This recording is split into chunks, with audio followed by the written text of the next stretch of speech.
अस्सलाम वालेकुम। Welcome to my channel खाने के लम्हे। तो चलिए आज हम बनाने जा रहे हैं खीर पूरी की रेसिपी। आज मैं बना रही हूँ दूधिये यानी लौकी की खीर और पूरियाँ। जैसे कि आप जानते हैं 12 रबीउल का महीना चल रहा है और बहुत ही जल्द ईद मिलादुन नबी आने वाली है, तो इसीलिए मैं आपके साथ इस रेसिपी को शेयर कर रही हूँ। तो चलिए बनाना स्टार्ट करते हैं। सबसे पहले हम खीर बनाने वाले हैं, तो उसमें जो सामान इस्तेमाल मैं कर रही हूँ उसके बारे में जानते हैं। मैंने ली हूँ आधा किलो लौकी, जिसे मैं वॉश करके छील लूँगी और एक ग्रेटर की मदद से कद्दूकस कर लूँगी। इसके बाद मैं ली हूँ खोया, बादाम, काजू, शक्कर, 100 ग्राम शक्कर, 100 ग्राम साबूदाना और 1 लीटर फुल फैट मिल्क। तो सबसे पहले हम पूरियों का आटा लगा देते हैं। पूरियों का डो लगाने के लिए मैंने ली हूँ यहाँ पर 250 ग्राम मैदा। 250 ग्राम मैदे में मैं आधा टीस्पून नमक डाल दूँगी और 3 टेबलस्पून रवा यानी कि सूजी ये डाल दूँगी और इसमें मैं 3 से 4 टेबलस्पून ऑयल डाल दूँगी। इन सबको हमें अच्छे से मिलाकर हाथों से क्रम कर लेना है। इन सबको अच्छे से मिलाना बहुत ही ज़रूरी है, इससे जो हमारी पूरियाँ हैं वो खस्ता बनकर तैयार होती है।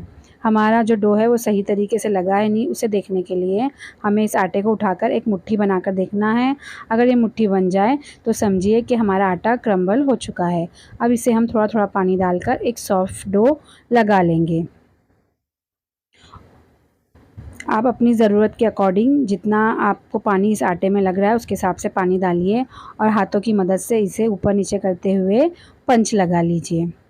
जब आपका आटा अच्छी तरीके से मिल जाए तो आप इसमें थोड़ा सा पानी लगाइए और एक कॉटन के कपड़े को गीला करके इस पर ढक दीजिए कम से कम आधा घंटा। अगर टाइम आपके पास ज़्यादा है तो 1 घंटा भी आप इसे रेस्ट करने के लिए रख सकते हैं।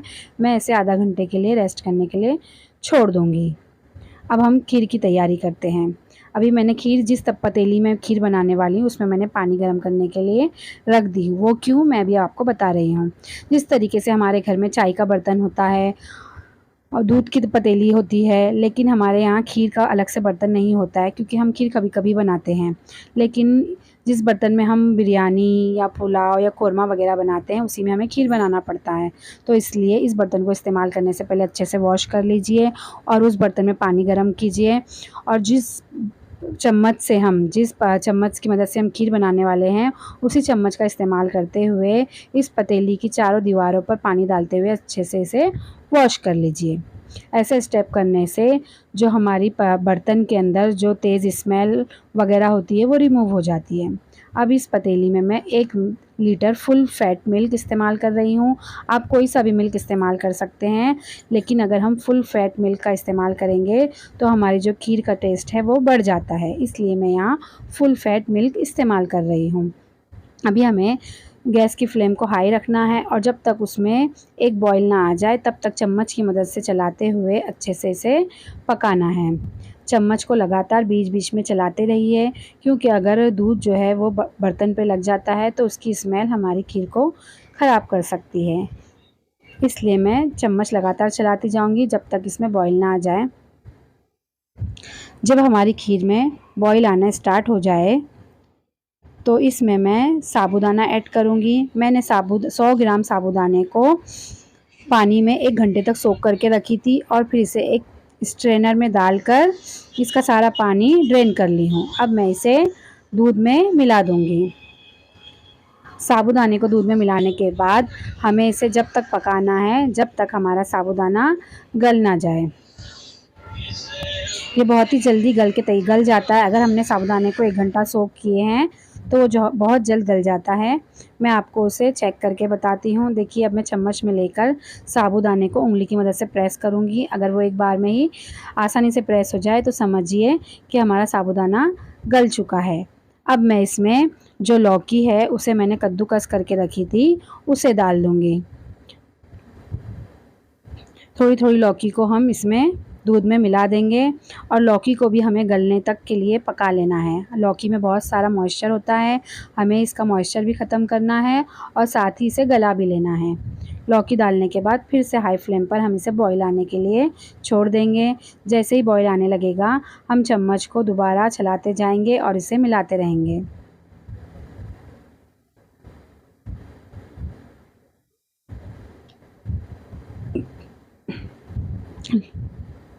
लौकी डालने के बाद 5 मिनट हो चुका है। अब मैं आपको चेक करके दिखाती हूँ।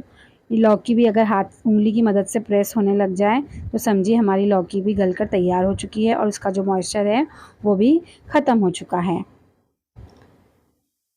अब मैं इसमें 100 ग्राम शक्कर डाल दूँगी और साथ ही जो काजू और बादाम जिसे मैंने बारीक काट ली थी, इन सबको भी इसमें ऐड कर दूँगी। इसकी क्वांटिटी आप अपने हिसाब से एडजस्ट कर सकते हैं। अगर आप इसके बजाय कोई दूसरा भी ड्राई फ्रूट इस्तेमाल करना चाहते हैं तो वो भी कर सकते हैं। शक्कर डालने के बाद हमें फिर से इसे हाई फ्लेम पे चम्मच की मदद से चलाते हुए पकाना है, क्योंकि शक्कर डालने के बाद जो दूध है वो दोबारा से पतला हो जाता है। इसलिए जब तक इसमें थोड़ी थिकनेस ना आ जाए हम इसे पकाते जाएंगे। अब इसमें मैं खोया डालूँगी। खोए को मैं डायरेक्ट ही दूध में नहीं डालूँगी, क्योंकि इससे दूध में लम्स बन जाते हैं। इसलिए मैंने एक रूम टेम्परेचर पे रखा हुआ दूध का इस्तेमाल कर रही हूँ। एक कटोरी में मैं दूध और थोड़ा खोया डालकर चम्मच से अच्छे से मिला दूँगी। जब ये एक पूरा पेस्ट के फॉर्म में आ जाए तब एक हाथ से हम चम्मच चलाते जाएंगे और एक हाथ से हम इसे हमारी खीर में ट्रांसफ़र करते जाएंगे। ऐसा करने से हमारी खीर में लम्स नहीं पड़ते हैं और एकदम स्मूथ खीर हमारी बनकर तैयार हो जाती है। मेरी जो खीर है वो ऑलमोस्ट बनकर रेडी हो चुकी है। एक बॉईल आने दूंगी हमें और इसके बाद मैं गैस की फ्लेम को बंद कर दूंगी। अब हम आते हैं पूरी के डो की तरफ। हमने पूरी के लिए जो डो तैयार करके रखा है इसे रेस्ट किए हुए आधा से पौना घंटा हो चुका है। इसमें मैं ऑयल डालूँगी और इसे दोबारा से थोड़ा पंच लगाते हुए जो भी इसमें एयर है उन सबको निकाल कर अच्छे से इसे सॉफ्ट गूंद लूँगी। जैसे ही हमारा डो अच्छे से सॉफ्ट हो जाए तो हमें एक पटला लेना है।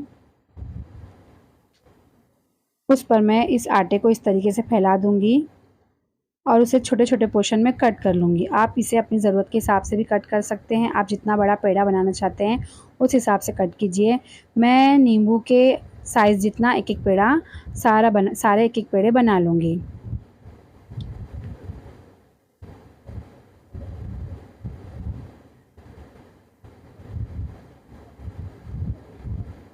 इतने डो में जितना मैंने आटा गूँधी थी उसमें मेरे 12 से 13 पेड़े बनकर तैयार हो गए हैं। अभी मैं इसे सूखे आटे की मदद से बेल लूँगी। आप अगर चाहे तो सूखे आटे से भी इसे बेल सकते हैं। अगर आप इसे तेल से बेलना चाहते हैं तो वैसे भी बेल सकते हैं, लेकिन मुझे अपनी पूरी में थोड़ी क्रिस्पीनेस चाहिए थी, इसलिए मैं इसे सूखे आटे से बेल रही हूँ। हम आटा लगाते हुए छोटी छोटी साइज़ में सारी पूरियों को बेलेंगे और एक साइड रखते जाएंगे।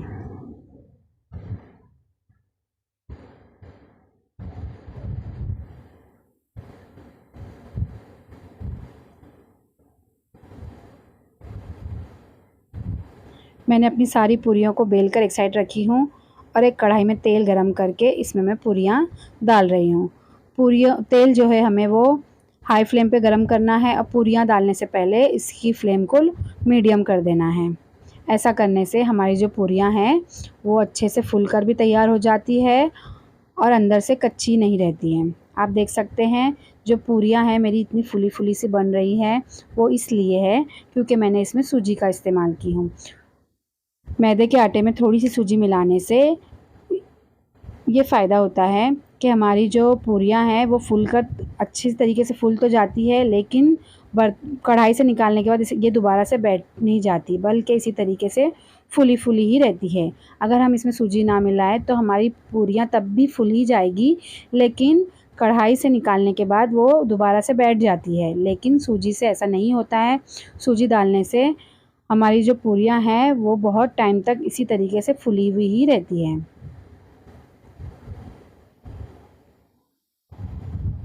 आई होप आपको ये मेरी रेसिपी अच्छी लगी होगी, तो आप इसे ज़रूर ट्राई कीजिएगा। आप ये रेसिपी कब बनाओगे मेरे साथ ज़रूर शेयर कीजिएगा। मुझे कमेंट्स में बताना कि हाँ, हमने भी ये रेसिपी बनाई थी। अगर आपको मेरी रेसिपी अच्छी लग रही है तो प्लीज़ लाइक कीजिए, शेयर कीजिए और सब्सक्राइब कीजिए और ख़ास करके दुआओं में याद रखिए। अल्लाह हाफ़िज़।